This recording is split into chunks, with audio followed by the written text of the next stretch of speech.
Madame la Présidente, Mesdames les ministres, Mesdames et Messieurs, chers amis, je m'appelle Azadeh Alemi.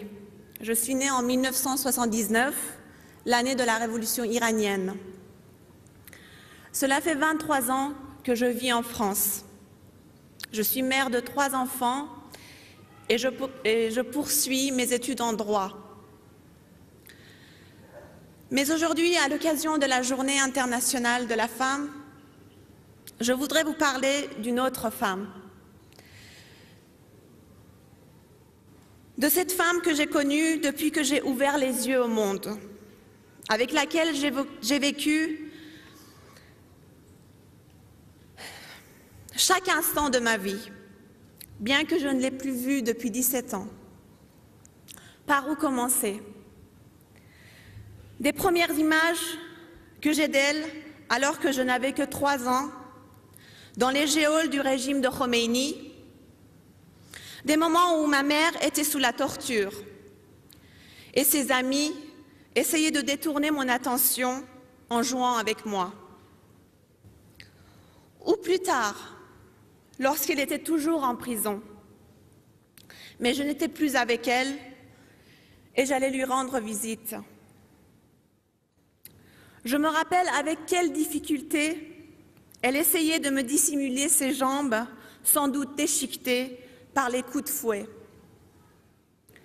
Je peux aussi vous parler de ce moment où on a pris ensemble le chemin de l'Exode, aussitôt après sa libération, pour rejoindre la résistance iranienne à Ashraf.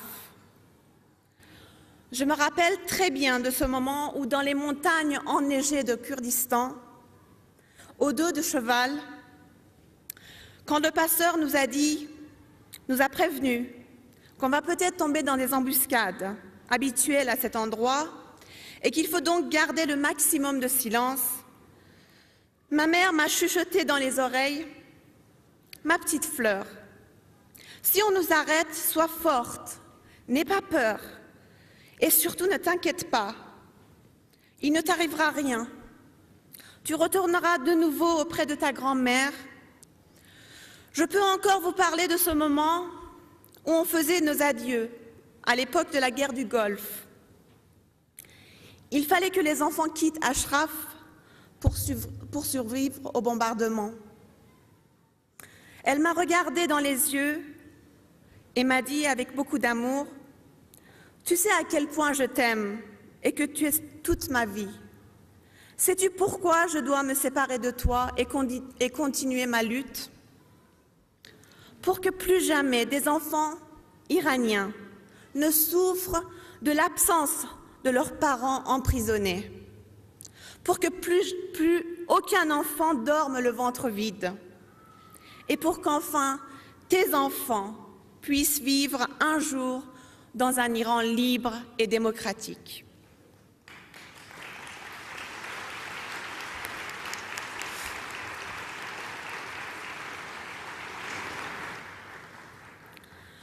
Ou bien encore la dernière fois où, réveillée par un coup de téléphone à 6 heures du matin, apprenant la nouvelle d'une 4e attaque de roquettes par les mercenaires de Maleki sur le camp Liberty, où résident ma mère et 1000 autres femmes résistantes.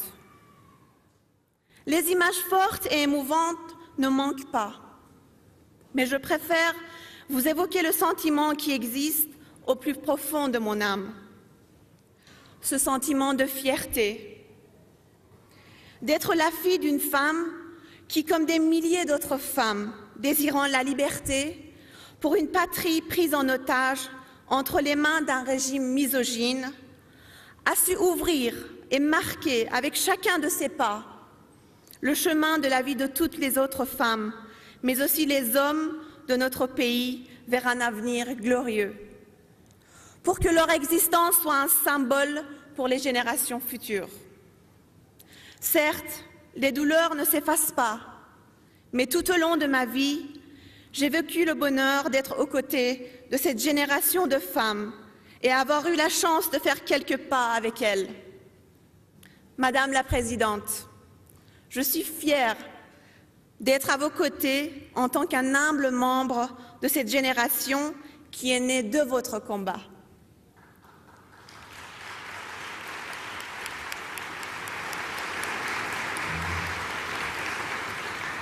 En regardant le vécu de ces femmes durant ces 35 dernières années, je comprends maintenant pourquoi les mollahs, qui ne sont que le reflet du fanatisme et du dogmatisme de toute l'histoire de l'humanité, craignent tellement ces femmes. En effet, les femmes, qui à leurs yeux d'intégristes ne sont même pas considérées comme des objets, encore moins des êtres humains, ne l'ont jamais lâché depuis toutes ces années. Elles ont persisté en cette volonté d'éradiquer le règne des mollahs sur l'Iran. Et je pense qu'elles n'en sont pas très loin.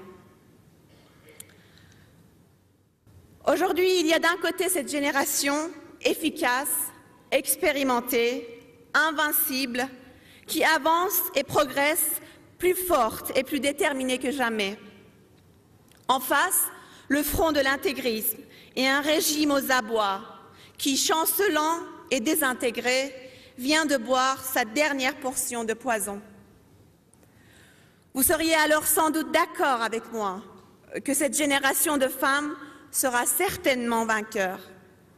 Et je suis sûre que dans un avenir très proche, ces femmes accéderont à leur vraie place, celle de diriger et de construire la société iranienne de demain. Je vous remercie.